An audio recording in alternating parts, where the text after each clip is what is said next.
नमस्कारम। आज मैं आपको ओमकार का जाप करना सिखाऊंगा और बताऊंगा उसके लाभ और क्या है ओमकार। सबसे पहले जान लेते हैं ओमकार है क्या। दरअसल आप और मैं या पूरी दुनिया में कितने भी लोग हैं, अलग अलग भाषाएं, अलग अलग बोलियां हम बोलते हैं और नीचे से गले से सबकी एक आवाज़ आती है, वो है ओम की। उसको कह देते हैं रॉ साउंड, कच्ची ध्वनि, बिल्कुल एकदम बिना किसी की छेड़छाड़ किए हुए नेचुरल साउंड। अब जब हमारी जीभ और हमारे होंठ अलग अलग टाइमिंग पे, अलग अलग एंगल पे एक दूसरे से टकराते हैं तो मिलजुल करके हवा को, ये हमारी साउंड और अंदर से आने वाली हवा दोनों की ये शेप बदल देते हैं, तब जाकर के अलग अलग शब्द बनते हैं।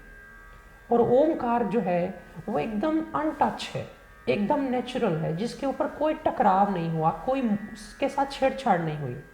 ये है ओमकार। जैसे कच्चा घड़ा होता है, कच्चा घड़ा भी नहीं कह सकते, जैसे कच्ची मिट्टी है, अब उसको आकार दे करके कुम्हार बर्तन बना देता है। इसी तरह हम कच्ची एकदम साउंड प्योर अंदर से आने वाली, उसको हम अपने शब्द दे देते हैं, आकार दे देते हैं।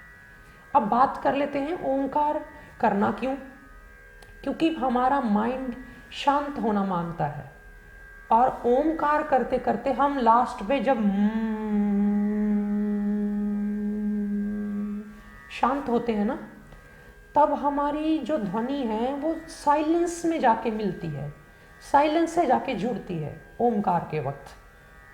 अब आप इसको समझिए, आपकी ओमकार के जाप करने के समय आप साइलेंस में चले जाते हैं, क्योंकि ये साइलेंस के क्लोज है, नियर है ओमकार का जाप। बाकी ध्वनियाँ क्योंकि उन पे हमारी चोट हो गई, हमने अब अलग अलग आकार दे दिए उन शब्द को, तो वो इतने ज़्यादा साइलेंस क्रिएट नहीं करते, शांति क्रिएट नहीं करते अंदर। ये है ओमकार। इसके बेनिफिट्स क्या हैं? फिजिकल लेवल पे ये सारी बॉडी में एक वाइब्रेशन क्रिएट करता है, जिससे सारी बॉडी एकदम शांत हो जाती है। उसकी फंक्शनिंग जो है वो दोबारा से रीस्टार्ट हो जाती है एकदम नए लहजे से। यानी इसको ऐसे कह सकते हैं कि बॉडी फ्रेश हो जाती है, माइंड फ्रेश हो जाता है, क्लीन हो जाता है, एकदम वाइप हो जाता है ओमकार के जाप से। हम कई बार कोई काम करते हैं और दूसरा काम करते हैं जब शुरू, तो पिछले काम की कुछ बातें याद आती रहती हैं। क्यों? क्योंकि माइंड में कुछ चीज़ें पुरानी रह गई। अगर ओमकार का जाप कर लिया जाए तो हम पास्ट से डिस्कनेक्ट हो जाते हैं, फ्यूचर से डिस्कनेक्ट हो जाते हैं, हम आ जाते हैं प्रेजेंट में। ये ओमकार की ताकत है। क्यों? क्योंकि ये प्योर फॉर्म ऑफ साउंड है, साउंड की प्योरेस्ट फॉर्म, प्योरेस्ट है, इसलिए ये परमात्मा तुल्य है। इसीलिए कह देते हैं कि ये ओंकार परमात्मा का नाम है। क्योंकि कोई भी चीज़ जो प्योर होती है, हम उसको परमात्मा उसमें देखते हैं। बच्चा भोला है, मासूम है, प्योर है, मन साफ है, हम कह देते हैं बच्चे भगवान का रूप होते हैं।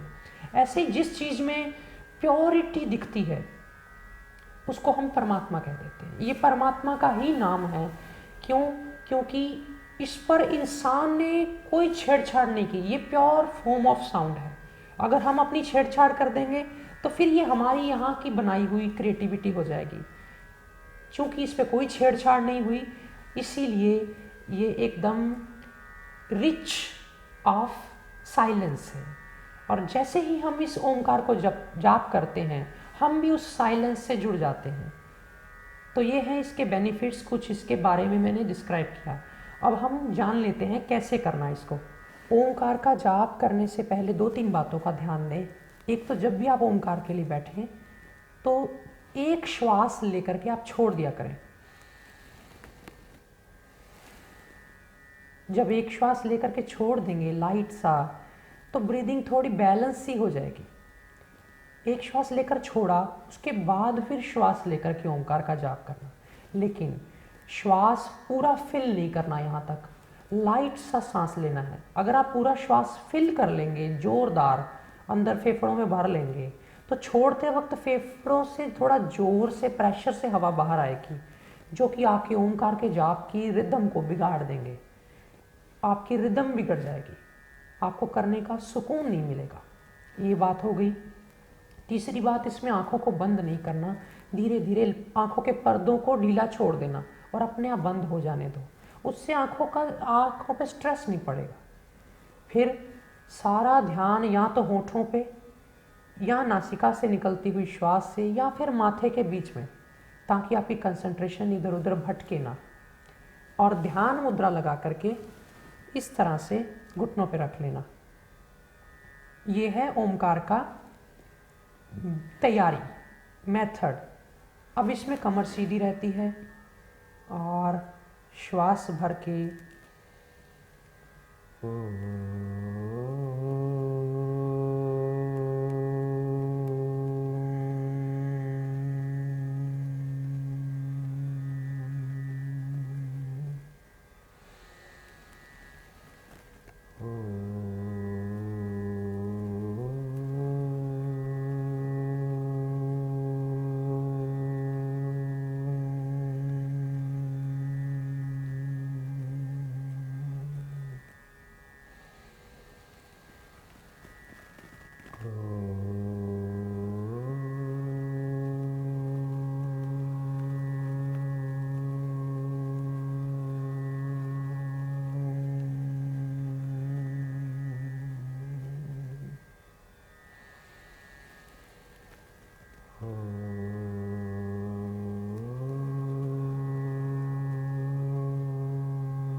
आखिर में जितना माँ को लंबा खींचेंगे और साइलेंस धीरे धीरे उसको बारीक करके बंद करेंगे, उतनी शांति मिलेगी। अगर आप माँ को लंबा नहीं खींचेंगे, माँ कैसे निकलता है, ओम बोलते बोलते होठों को बंद कर लो तो माँ की ध्वनि बन जाती है। और माँ को लंबा करके, धीमा करके, बारीक करके जब आप साइलेंस कर देते हैं तो आपका माइंड अपने आप ऑटोमेटिकली पीस में चला जाता है, शांति में चला जाता है। तो ये है सही मेथड ओमकार के जाप को करने का। 5 बार, 7 बार, 11 बार, 21 बार किया जा सकता है। दिन में 1 बार, 2 बार, योग से पहले, योग के बाद में कोई नुकसान नहीं है। और हमारी तो परंपरा में सुबह सूर्य जब निकल रहा है या निकलने वाला है, जब ढल रहा है या ढलने वाला है, या जब दोपहर का समय है, जब सूर्य बहुत बीच में पहुंच गया है, इन तीनों समय में ओमकार का जाप करवाया जाता था। उसे कहते थे त्रिकाल संध्या। जो त्रिकाल संध्या करता है वो परमात्मा से जुड़ जाता है, ऐसा मानते हैं, ऐसा महसूस करते हैं, और ऐसा लोगों जो सिद्ध हुए हैं उनका अनुभव है। इसलिए ओमकार का जाप आप करिए, खासकर कोई भी पवित्र काम करने से पहले या किसी भी काम को पवित्र बनाने के लिए। कोई भी आप बिजनेस भी करते हो, ऑफिस में भी जाते हो, तो काम शुरू करने से पहले आप कर सकते हैं 3 बार, 5 बार। उससे क्या होगा, आपका माइंड क्लियर हो जाएगा, आगे आप प्रेजेंट में आ जाएंगे, पास्ट की चीज़ें, फ्यूचर की चीज़ों से डिस्कनेक्ट हो जाएंगे। डिप्रेशन के लिए बहुत अच्छा है, नींद के लिए बहुत अच्छा है। जिनको नींद नहीं आती, ओमकार का जाप करते करते धीरे धीरे धीरे धीरे मन शांत हो जाता है और नींद आने लगती है। और जिनको माइंड अपसेट रहता है, खुशी नहीं है, गमी सी है, मन दुख रहा है अंदर से, ओमकार के जाप से वो स्थित हो जाएगा शांति में, सुकून में। फिर इसमें कोई ज़्यादा जोर नहीं लगता, हालांकि तेज भी कर सकते हैं, जो कि बाहर ज़्यादा ध्वनि करना जिसको कहते हैं, वो भी अच्छा है, लेकिन वो बाहर के वातावरण को शुद्ध करने के लिए है, एक माहौल तैयार करने के लिए है।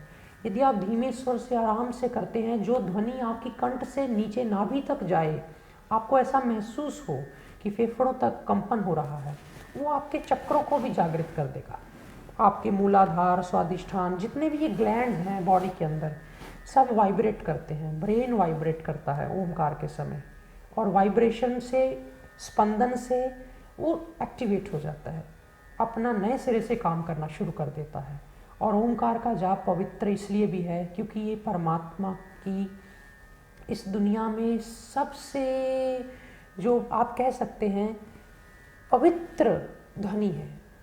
और भी बड़ी ध्वनियाँ हैं, सारी परमात्मा की हैं, लेकिन इस ध्वनि में केवल और केवल मौन है, शांति है, इसलिए हम इसको पवित्र मानते हैं, दिव्य है ये। इसको आप रेगुलर कर सकते हैं। उम्मीद करता हूँ आपको ये जानकारी अच्छी लगी होगी और आप इससे कुछ ना कुछ सीख करके अपनी लाइफ में उतारेंगे और फिर मुझे भी बताना कि आपको कैसा लग रहा है। आज फ़िलहाल इतना ही। नमस्कारम।